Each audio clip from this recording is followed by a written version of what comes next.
Oi!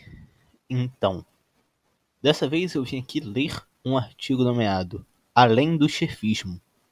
Esse artigo aqui foi escrito pelo Gary Chartier para o site Center for Stateless Society, C4SS, no dia 13 de novembro de 2012, e ele foi traduzido no dia 30 de novembro de 2012 pelo Murilo Otávio Rodrigues Paz Leme, para o mesmo site. Então, sem mais delongas, começarei a leitura aqui desse artigo. Primeiro ele começa aqui destacando que o artigo a seguir foi escrito pelo Gary Chartier e publicado para o Libertários Confrangidos, também no dia 13 de novembro de 2012. Agora voltando à leitura em si do artigo. Os professores Howitz e Shapiro suscitam ambos perguntas oportunas e bem pensadas acerca da persistência da hierarquia numa sociedade sem Estado.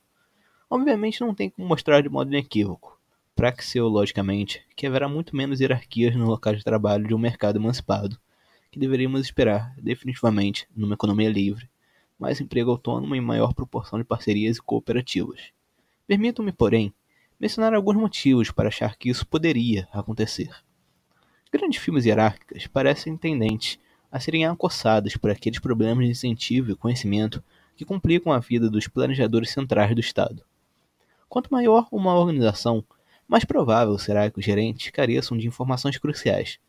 Isso se dá tanto pelo fato de que haverá múltiplas camadas separando vários agentes detentores de informação adequada, com pressões institucionais prejudicando a exatidão, quanto porque não haverá sistema de preços codificando a informação e utilizável para cálculo.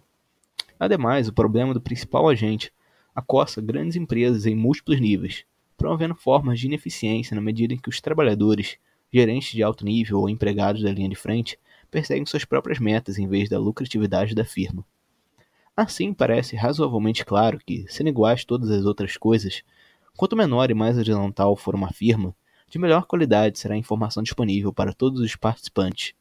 Quanto mais as decisões de produção se basearem nos preços reais do mercado, em vez de em preços simulados de transferência intra-firma, maior será a probabilidade de elas serem mais eficientes e capazes de reação rápida e positiva à realidade. E quanto mais o trabalhador tiver recursos próprios aplicados no jogo econômico, mais provável será que ele tome decisões precavidas, eficientes e com reação rápida e positiva em relação ao cliente.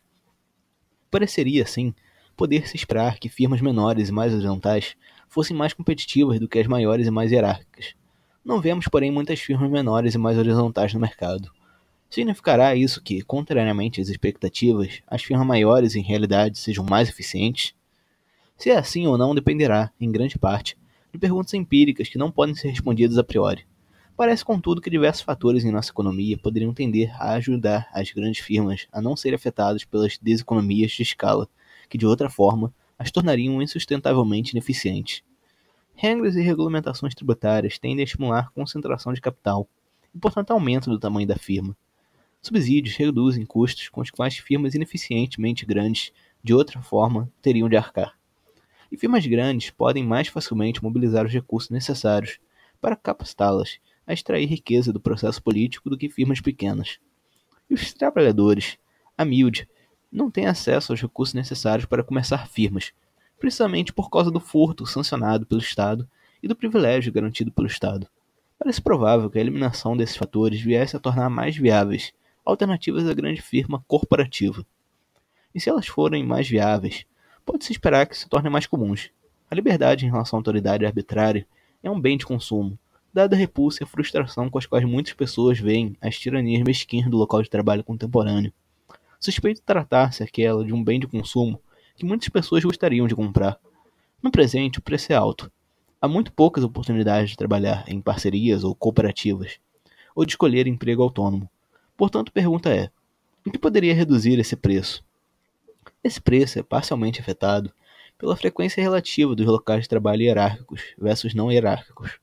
Portanto, eliminaram-se escoras à hierarquia por há mais alternativas sobre a mesa.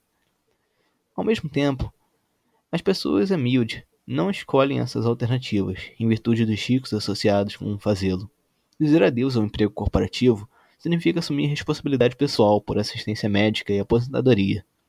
Se obviamente você for trabalhador que, antes de tudo, sequer tem essas opções, visto que muitos trabalhadores pretensamente de tempo parcial não as têm. Requer que a pessoa disponha do capital necessário para tornar possível a criação de uma nova firma e forçar a pessoa a encarar o espectro do desemprego se a nova firma que criar falir. Contudo, a assistência médica e a aposentadoria estão associadas a emprego corporativo, principalmente por causa do atual sistema tributário, e a assistência médica, em particular, seria mais acessível de longe na ausência de regulamentação estatal e cartelização promovida pelo Estado. De tal modo que o desafio de cuidar da própria saúde em conexão com uma rede de ajuda mútua, digamos, seria muito menos intimidador do que no presente. O capital para a nova firma estaria mais disponível se recursos confiscados pelo Estado fossem impostos no mercado e terra absorvida pelo Estado fosse tornada disponível para apropriação ou estabelecimento. E seriam menos necessários, de qualquer forma, se as regulamentações do Estado não elevassem as exigências de capitalização. E o desemprego seria muito mais suportável se as regulamentações do Estado não elevassem o custo mínimo de vida e poderia ser administrável por meio de apoio proporcionado por ajuda mútua. Ademais, para mim, não fica claro que seria impossível levantar dinheiro em mercados de ações e em bancos de investimentos para parcerias, cooperativas e iniciativas de risco individuais. Há maneiras de garantir investimentos que não envolvam participação em governança. E, obviamente, significativa quantidade de ações à venda, atualmente, não necessariamente é acompanhada de direito a voto. Portanto, pessoas que desejassem optar por locais de trabalho sem chefes achariam fácil fazê-lo na ausência de escoras para a hierarquia, dirigidas pelo Estado, e de barreiras ao emprego autônomo e ao emprego em parcerias e cooperativas dirigidas pelo Estado. E o fato de elas fazerem essa opção, de tal maneira que as opções sem chefes se tornassem cada vez mais visíveis e numerosas, teria consequência também para locais de trabalho dominados por chefes. A disponibilidade de alternativas que oferecessem às pessoas mais dignidade, mais previsibilidade, mais segurança e mais oportunidades para participação em tomada de decisões exerceria pressão de mercado sobre as firmas corporativas convencionais, estimulando-as a tornar os locais de trabalho teoricamente dominados por chefes mais parecidos com outros tipos de firmas. As diferenças não desapareceriam, mas poderiam ser significativamente reduzidas. Além disso, firmas dominadas por chefes poderiam ter experiência de maior pressão para democratizarem-se em virtude da sindicalização, na medida em que os acordos do Estado com os sindicatos têm sido, todos os fatores considerados, desfavoráveis à ação coletiva no local de trabalho.